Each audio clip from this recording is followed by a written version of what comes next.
আসসালামু আলাইকুম। আশা করি সবাই অনেক ভালো আছেন। আলহামদুলিল্লাহ আমিও ভালো আছি।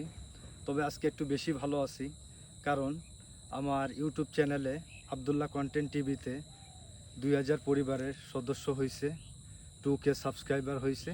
এই যে 2000 পরিবারের সদস্য হয়েছে, এটা সম্পূর্ণ ক্রেডিট আপনাদের। আপনাদের ভালোবাসা না থাকলে আসলে এই 2000 পরিবারের সদস্য হতো না। আপনাদের কাছে আমি চিরকৃতজ্ঞ। আমার অন্তরের অন্তঃস্থল থেকে ধন্যবাদ জানাচ্ছি। আপনাদের আমার ভালোবাসা দেওয়া ছাড়া আর কিছুই নাই, ঠিক আছে? কারণ বিভিন্ন জায়গা থেকে আপনারা সাবস্ক্রাইব করছেন আমার চ্যানেলকে। আপনাদেরকে অসংখ্য ধন্যবাদ জানাচ্ছি এবং আমার জন্য সবাই দোয়া করবেন। আমি যেন ইসলামের জন্য কাজ করতে পারি, কোরআন হাদিসের আলোয় যেন কথা বলতে পারি, সমাজে অনৈতিকতার বিষয় বিরুদ্ধে যেন আমি কথা বলতে পারি। সবাই আমার জন্য দোয়া করবেন এবং আমার চ্যানেলকে সবাই সাবস্ক্রাইব করে দেবেন এবং ছড়াই দেবেন। আপনাদের ছড়ানোয় আমি আরও ভালো ভালো কাজ করার উৎসাহ পাব। সবাইকে আবার ধন্যবাদ। আসসালামু আলাইকুম। সবাই ভালো থাকবেন।